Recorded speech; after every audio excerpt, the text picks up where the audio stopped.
สบายดีสวัสดีพ่อแม่พี่น้องวันนี้พ่อใหญ่ร้ายสิออกงะน้องพี่น้องโอ้ยแตกตัวหล่อเด้อกับอีเมอุเอาปินมาสบายดีเด้อจิสบายดีวันนี้สิไปใช้ป่ะสิไปงานนอนเลยโอ้เป็นจะได้พี่น้องลูกนี่ให้จักกันแน่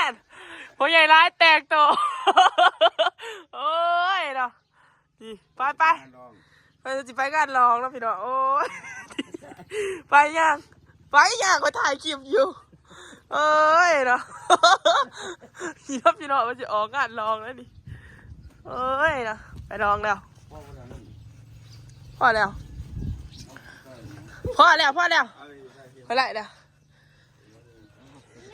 ยวพี่น้องพี่จะได้ลูกดีให้จักคะแนนพี่น้องรออยู่บ่รอแล้วพอเอ้ยโอ้นี่นะพี่น้องงานลองโหใหญ่ร้ายคือมันหล่อน้องแก้วหล่อว่าจะมานี่เนาะโอ้ยนี่เนาะพี่น้องเอ้ยเนาะพี่น้องเนาะพี่น้องพอใหญ่ร้ายไปลองแล้ว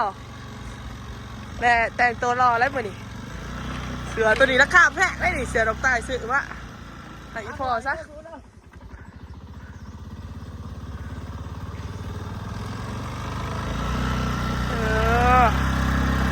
มือนี่เราเป็นพิเศษ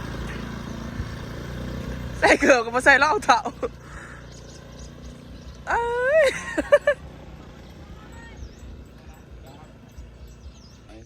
ดีแล้วพี่น้องน้องแก้วเพิ่งก็ออกมาหน้าอีกแล้วนี่สบายดีแน่สบายดีพี่น้องโอ้เอาสีน้ำพร้อมกัน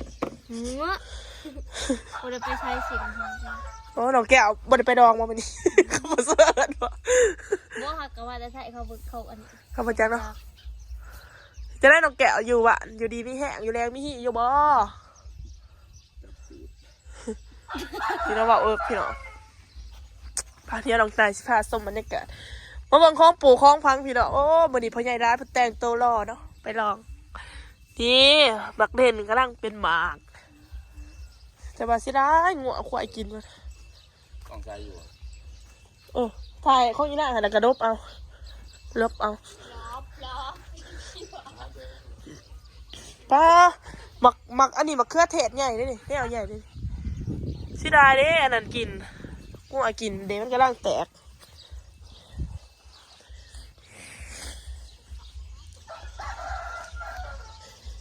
ถ้าพ้นผลิตมันออกมาดีนะค่ะสิเอาไปขายอยู่ตลาดดูแลนี่เนาะเมื่อนี้ก็มักพริกพี่เนาะพริกนี่พริก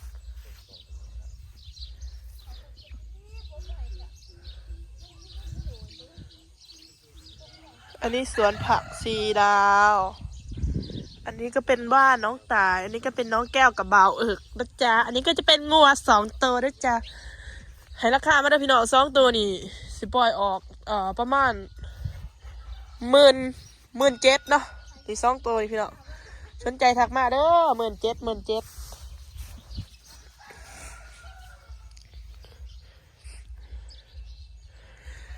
สาวเมืองปากสันนี่เนาะต้นม่วงก็ตั้งเป็นดอกเลยนี่ก็จะเป็นบรรยากาศเล้าค่าบอนอีพอได้เฮ็ดธุรกิจแหละ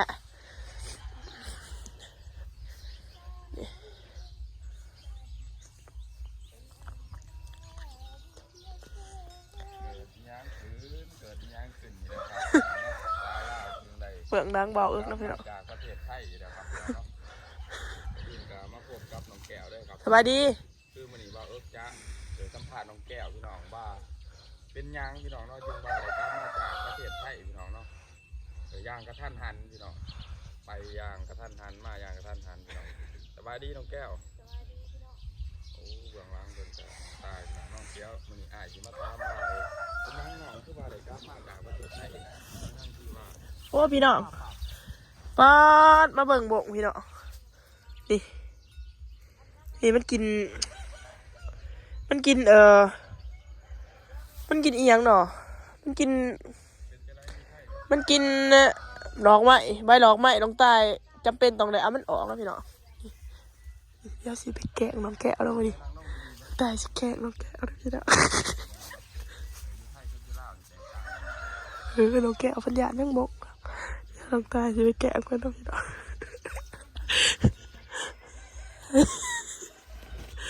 ลายตัวเธอเลยพี่น้องผม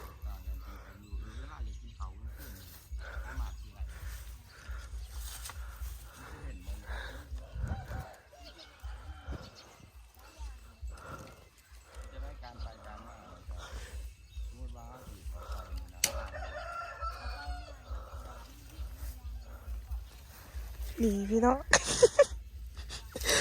มื้อนี้นี่เนาะพี่น้องเดี๋ยว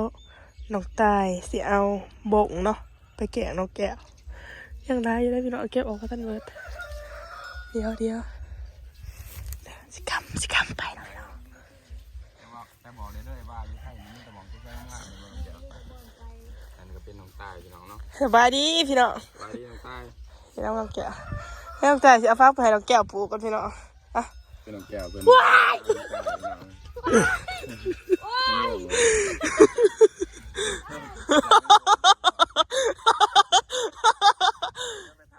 ของมาของแก้วเนาะ น้องตายเอาแมงบ่งมาใส่บ่นี่แมงบ่งพี่น้อง น้องแก้วมันยากนะพี่น้องยากขนาดนั้นนี่ พี่น้องเนาะเอา ก็ยากที่ไปเป็ดกินซะ รีวิวเสียงข้างในจริงนะ โอเคพี่น้อง กินจะได้เสียงข้าง สำหรับคลิปนี้ก็สิจบเพียงสำนี้เด้อพอกันใหม่คลิปหน้าฝากกดไลค์กดแชร์กดติดตามเพื่อเป็นกำลังใจให้น้องตายเด้อน้องน่ารักจังเลยพี่น้องตอนนี้ก็ขี่รถมาซ่อมบรรยากาศแพร่หวานกัน